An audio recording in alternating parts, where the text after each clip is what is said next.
En la noche de hoy les voy a presentar qué es una partícula elemental. A lo largo de la historia, siempre hemos asociado que el universo es un todo que se reduce a partículas. Es por ello que es muy normal que nos preguntemos, ¿qué son estos elementos? Lo verdaderamente cierto es que los fotones, protones, quarks y otras partículas carecen de estructura interna o extensión física. Además, las partículas difieren de factores como la carga y la masa.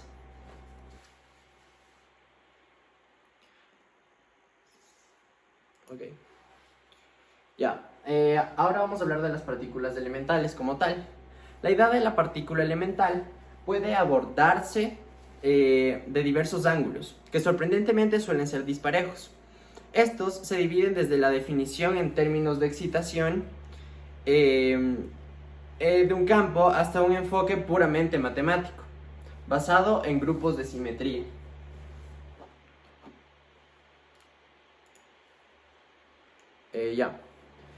En investigaciones póstumas. En el transcurso de los últimos años, han sido dos líneas de investigación las que han demostrado que ser las más acertadas. La primera tiene relación con una imagen de la naturaleza y se basa únicamente en qubits e información cuántica. La otra investigación considera únicamente la experimentación por medio de la probabilidad que tienen las partículas de reaccionar entre sí.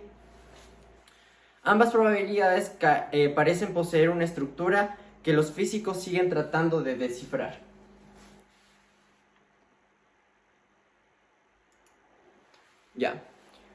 Ahora vamos a hablar de una función colapsada. Demócrito, en la antigua Grecia, fue el primer personaje en profundizar en la idea de que era fundamental entender los constituyentes elementales de la naturaleza. 2 milenios más tarde, Isaac Newton y Christian Huygens debatieron respecto a la luz, de que si la luz está formada por partículas o por ondas. Años más tarde, se descubrió que ambos pensadores se encontraban en lo correcto, ya que la luz poseía fotones que podían identificarse como partículas y como ondas.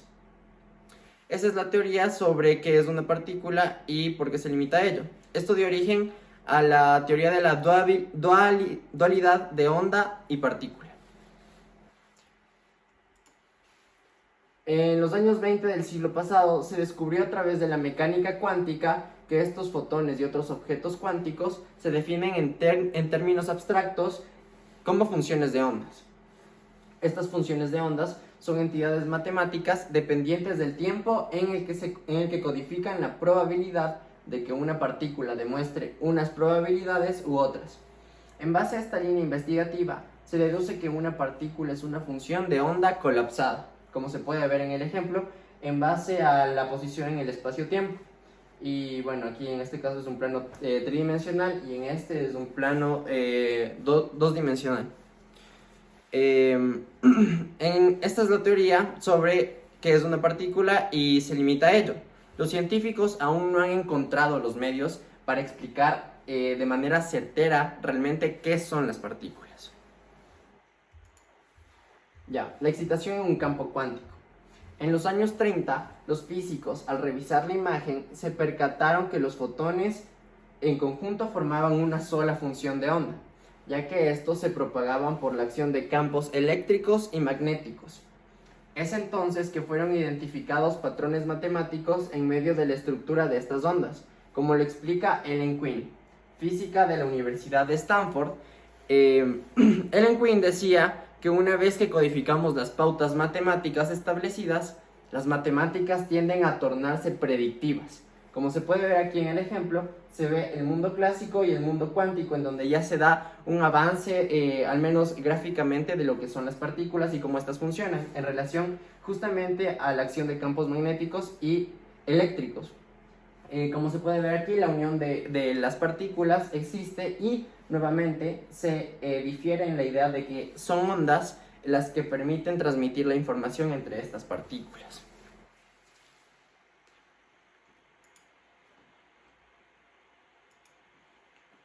Líneas de investigación. La amplitudología en física se encarga de medir la variación máxima de desplazamiento u otra magnitud física y su longitud. Dice que toda onda está cuantizada, ya que todas las ondas se producen por una deformación en el océano de Quabitz.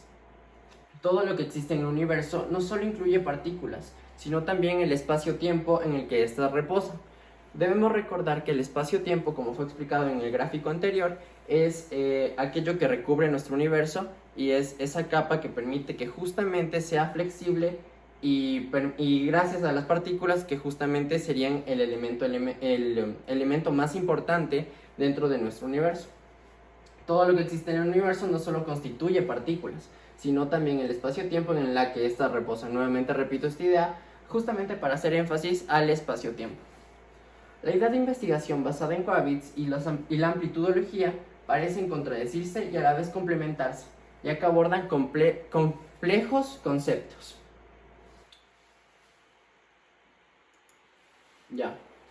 La teoría cuántica de la gravedad.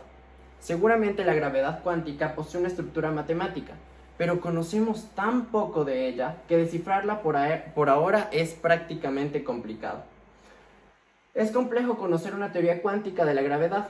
Es necesaria, sí, para asociar esta fuerza, entre comillas, porque como hemos visto en clases, la gravedad no es una fuerza, con el espacio-tiempo, ya que esta conexión nos permitirá conocer los elementos fundamentales del universo, ya que no solo son partículas, sino todos aquellos elementos que permiten el funcionamiento correcto de nuestro universo. Debido a esto, por ahora es imposible describir qué es una partícula. Los científicos dan una respuesta corta, y como al inicio se explicó, no lo sabemos. Dar un concepto completamente dirigido a qué es una partícula es prácticamente imposible por ahora debido a la información que se tiene. A pesar de ello, los avances en cuanto a gráficas, en cuanto a investigación y teorías que nos permiten conocer la conexión de partículas y otros elementos fundamentales del universo es bastante amplia en relación a lo que se conocía en anteriores años. Gracias por su atención y esta fue mi exposición.